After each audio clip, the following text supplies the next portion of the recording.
Between rocking the boat and sitting down, between stirring things up and peaceably going along, we find ourselves here in community. Each called from many different journeys, many different life paths onto this river road. Some are here because the rocking of the boat has been too much. Too much tumult, too much uncertainty, too much pain. Some are here with questions about where the boat is going, how best to steer it, where this journey ends. Others are here as lovers of the journey, lovers of life itself. Here in front, beside, behind, each a passenger, each a captain, doing the best we can. Rest here in your boat with me, the river calls. Listen to how I flow, the sound of life coursing all around you. Let the current hold you. Let the current guide you. The river that gently flows through your soul whispers. We are going to begin today by imagining that we are a rainstorm. This is a way to embody the idea we are working on today, that everyone has a part in our story. We don't need to have special skill. We work creatively with what we have to make something special. Bruce will lead us and make a variety of sounds from when the wind begins to blow as the rain starts moving in, all the way to the thunder of stomping feet. And then as the storm passes, everything quiets down again.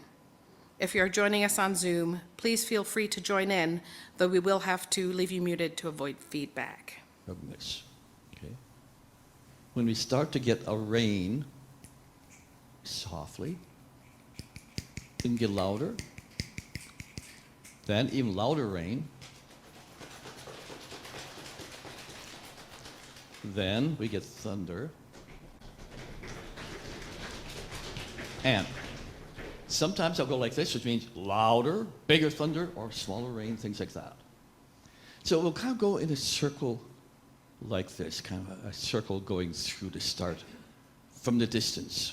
Having grown up outside of a small town in the flat, southern Minnesota area, we could see miles. We'd see the clouds coming and feel the wind starting.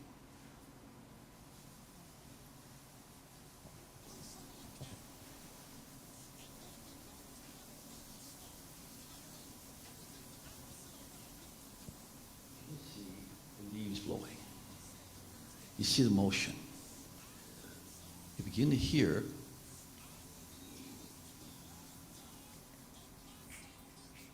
now wait till I come to you, because you're still wind. Wait till I come to you.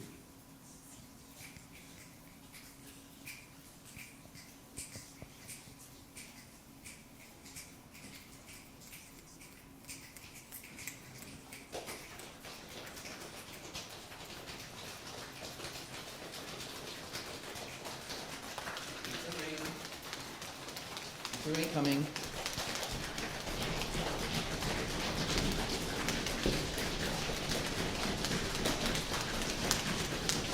Rain, thunder, chaos, wind.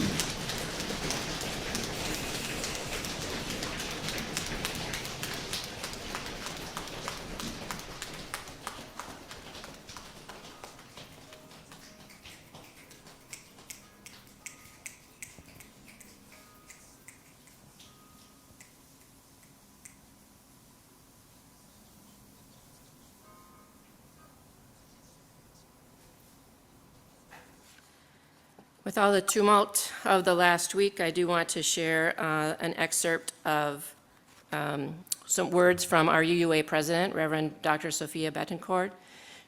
This is an excerpt from an email that she sent this past week that went out to, I guess everybody on the email list. You may or may not have gotten it. She writes, family, familia. There are mornings when I wake with a deep need for wisdom that comes from sources beyond my own individual self.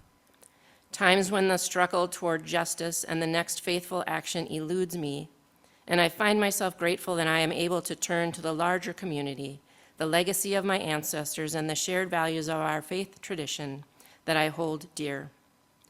I wonder if, like me, you have experienced such mornings over the course of the last week, rising to the knowledge that we cannot do this alone. The extraordinary good news, even amid so much pain, is that we don't have to. We don't have to do this alone. We should not need to repeat the basic truth that trans people exist in this world, that our transgender and non-binary beloveds, my family and yours, are not only real but sacred, that each and all of us is in fact a vital part of the fabric of this nation, deeply beloved and deserving of protection, safety, and belonging. That Earth itself cries out for restitution, and that we must not turn away from the fight for climate justice. I send love upon love upon love to the interconnected family that we are for one another, knowing that none of us goes it alone in these destabilizing and complex times. We are real, we are here, together in all the ways we can be, and we will remain committed to the struggle ahead and the future we will make together. As the executive orders rolled out of the office of the U.S. President on Monday, we witnessed the attempted unraveling of decades of work for a more free and fair nation. Among the documents signed this week was an unconstitutional executive order challenging the 14th Amendment of the U.S. Constitution, which enshrines the right of citizenship to those born in the United States. Passed in 1868, the 14th Amendment has been the lasting bulwark against the Jim Crow laws designed to dehumanize Black communities in the South. These executive orders pave the way for large-scale deportations, the separation of families, and the unjust exercise of power in ways we can expect and ways we will discover in the years to come. We know they are already being challenged in the courts. Our work must be to challenge the bad theologies and oppressive systems that support them. We Unitarian Universalists are a people with diverse identities, stories, and experiences, yet we are personally, theologically, and covenantly bound together by the expansive love that has always been the animating center of our faith. Far more powerful than any faction, leader, nation, or creed, it is this fierce love that compels our deepest loyalty and our most courageous action. And it is this love that moves through and between us, enabling us to nurture wisdom, guidance, courage, and grounding in ourselves and one another. We hold all the joys and sorrows and the big concerns that are roiling our nation. We hold everything that has been spoken here and all those things that remain in the quiet of our hearts. May our presence here together lighten the burdens of sorrow and concern. May our joys bring sparks of light into the world. Well, look at this. My goodness, there's so many people here. And I was going to do this by memory, but I can't. I think there are enough people here to make stone soup. Have you ever made stone soup? It's awesome. It's so cool. All right. Well, stone soup is actually one of my specialties. And so I'd be delighted to make it for you. Are you in? Yeah? No? Wow, I didn't even have to work hard for that. That is so cool. Well, you know, you are going to have to bring your own bowls because I can only carry so much roaming all around, you know. But I'll get things started up here. Get my soup pot here. I'm going to kindle up a little fire. There we go. There we go. And, of course, a stone. This really looks like the perfect stone for this group, don't you think, Liz? Yeah, all right. So we'll put the stone right in there. Pretty neat, huh?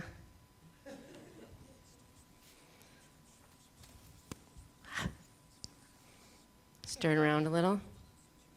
Oh, I'm starting to smell it. Can you smell it? I'm sorry, hey, Zoom folks, you might have to do a little imagining. It's starting to smell really awesome. You know what? I'm wondering, sometimes with stone soup, the stone is really great, but if there are a few little things that people might have to add to it, I'm just wondering if anybody out here maybe like has a garden or maybe has, I don't know, you just like carry around in your pocket a little bit of like an onion from the back of your refrigerator or garlic or anything? Anybody out there with like onion or garlic or anything? We've got some garlic. Did you want to come up and drop it in? Put it right in there. Did I see anyone with onion? No, nobody chose the onion. Chris has an onion. Let's get it going here. I did see someone waving parsley. I'm going to wait to the end because we don't want the parsley to cook too long, right? So we'll just wait and put the parsley in way at the end. That's awesome. Wow. Oh my gosh, can you smell it now? It's going to be so good. It's a little thin though, right? Just garlic and onion. I wonder if, does anybody have any maybe like carrots or something or celery? Awesome. You feel free to come right up here and drop it in the soup, or we can collect it for you if you want. Look at all these carrots. Oh my gosh, it's a rainbow of colors of carrots. We've got some green celery, orange carrots, some white carrots, some red carrots. Wow. This is going to be so awesome, you guys. I can't wait. Oh my gosh. Oh. Ooh. Look at that. Stirring it, they'll soften up. Just perfect. I'm wondering, I don't know. Does anybody have like any cabbage? Just a little bit. Doesn't need to be a big cabbage. Look at that. Oh, is it great? Isn't it great? Now, I'm thinking, we want to make this maybe a little thicker, really hearty. I'm wondering if there are like potatoes or beans or anything out there. Oh, look at that. We've got a whole bag of lentils. We'll just drop that right in there. And potato, yeah. We got people, one potato or a handful of potatoes. This is just amazing. Where did all this come from? Isn't it great how all of these gifts are coming just because we asked for a little bit? This is so cool. Is there anything else that would go in here? You know what? I'm wondering. So Zoom folks, I know we can't quite get your things through the radio waves or anything like they do on, what is that? No, that's one of them. Willy Wonka is the one I'm thinking of. But I'm wondering, I have this little bag of spices, and I'm wondering, because of course, anybody online have any ideas for what spices would be good in soup? I'm just wondering if you do, maybe you could like drop it in chat or unmute and just blurt it out. Are there any ideas back there? Byron picked up a microphone. Is there anyone? Anybody online have any ideas? I mean, I can just do what I have here. What did I hear? Salt. It's coming from in the... No.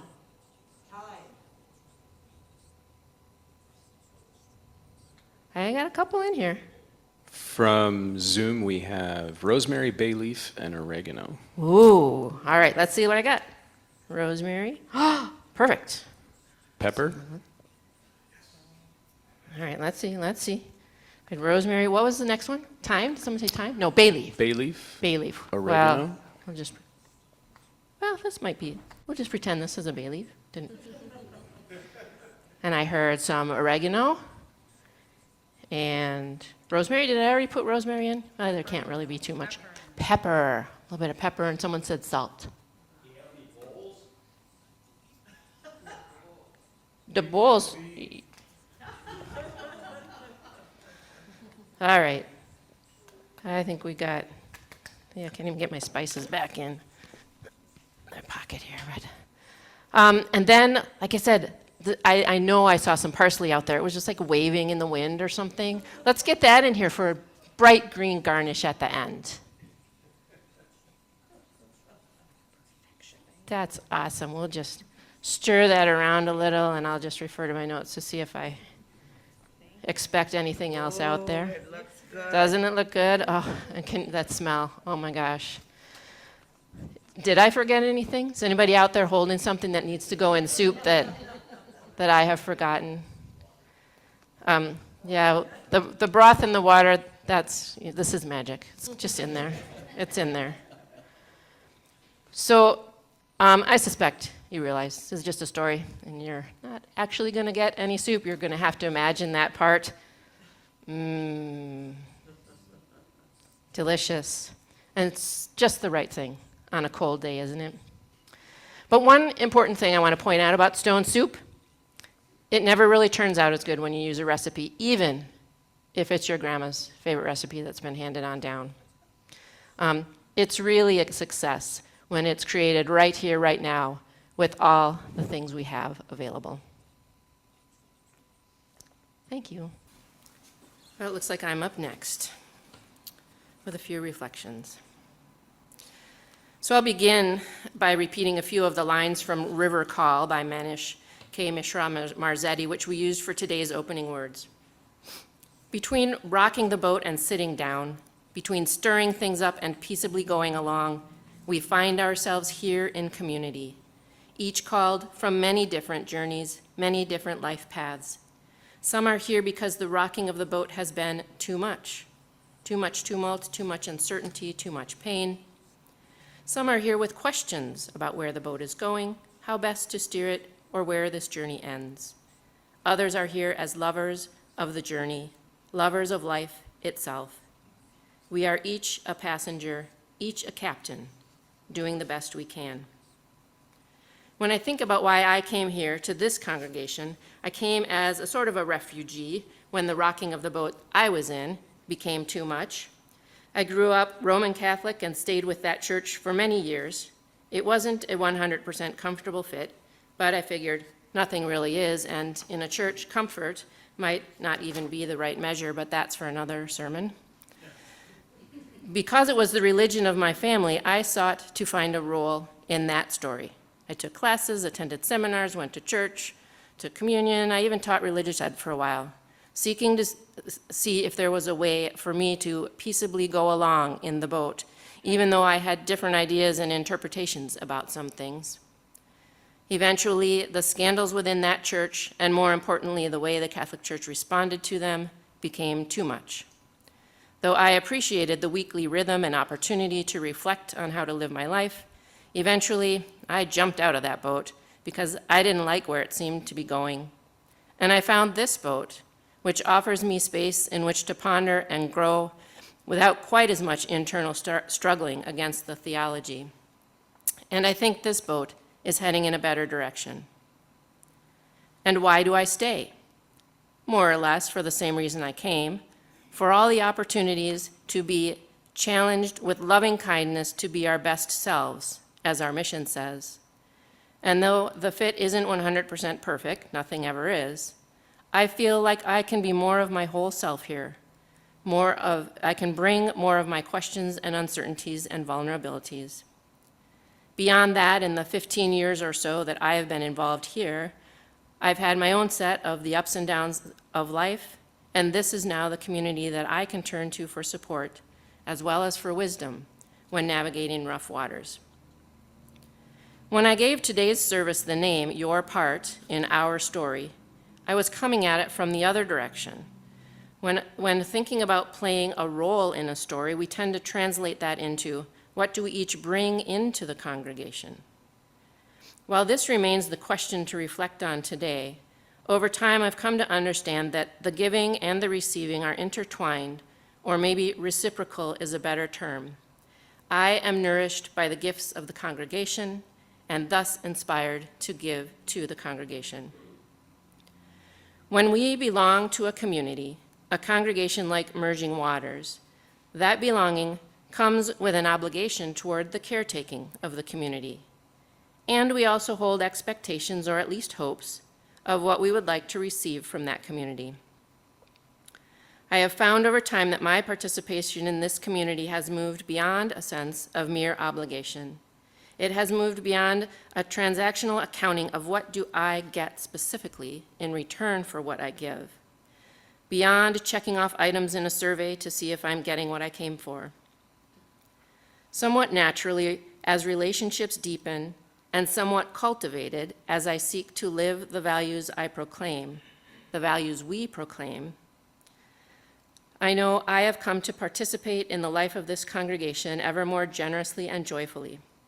This is absolutely because of what I receive here, and yet somehow also because of being caught up in interconnectedness, and my understanding and appreciation that my support and my gifts will eventually somehow flow out to provide for someone else the gifts that they need to find here.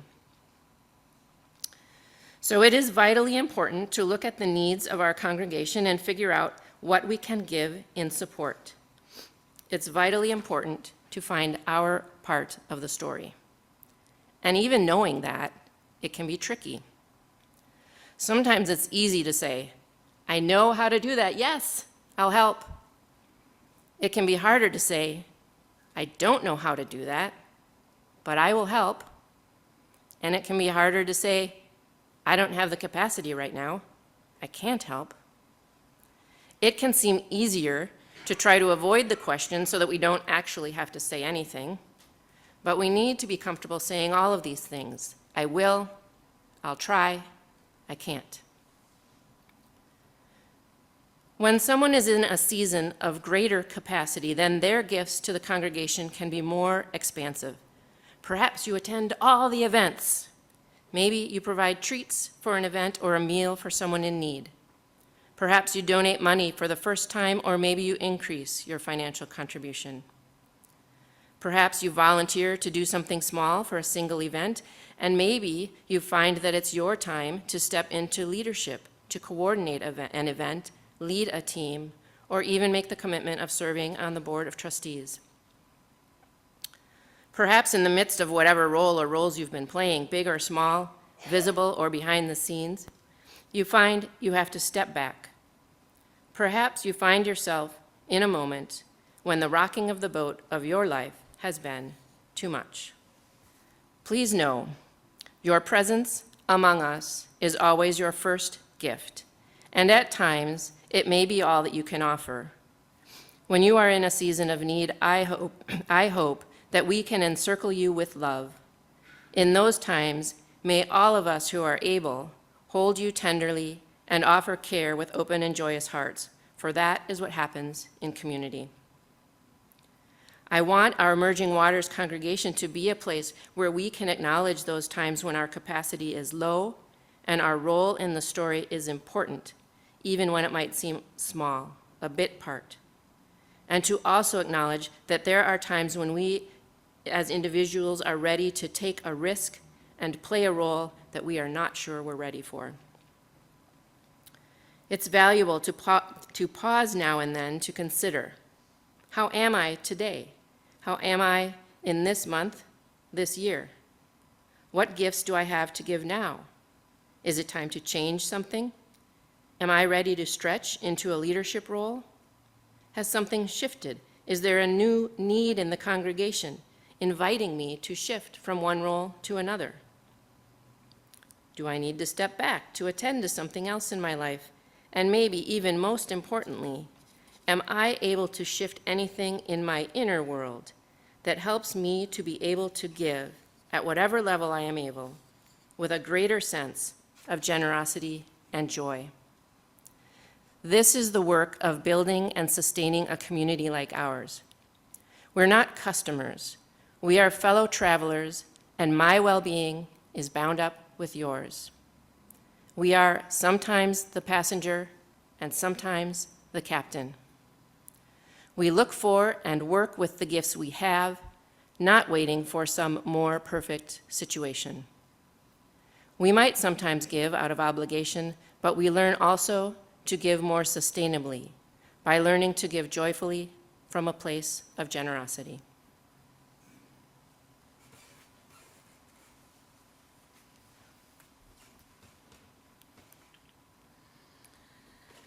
So far in this service, we've included a variety of elements that suggest different aspects of being a part of something bigger. We began with a hymn sung in a round, everyone singing the same thing. but offset a little, and thus creating beautiful harmony. With Stone Soup, we acted out the story of how giving from what we have can create something more than any one of us alone would have been able to. We became a rainstorm, an embodied demonstration of many individuals playing a part in a larger whole. Our hope with these service elements was to give each of us a fresh sense of what it feels like to be a part of something bigger. Now we want you to reflect on how you are sharing your gifts with our Merging Waters congregation, and then to write those gifts on these hearts that Katie and Noah are bringing out now. What are the gifts you bring that make Merging Waters something greater than it would be without you? I'd like each of you to begin by writing, "I am here," on your heart, because truly, the presence of each and every one of you is a gift to our congregation. After recognizing that your presence is a gift all on its own, we invite you to name other gifts that you bring. These might be gifts of relationship, gifts of listening, bringing a ready smile, telling stories, making people laugh, offering welcome, sending notes, cards, or messages to people when they are sick or down, offering rides. Then, of course, there are other things that support the various events and activities of Merging Waters: planners and idea generators, fundraisers, bakers, music makers, people who set up, or those who always linger a little to help clean up.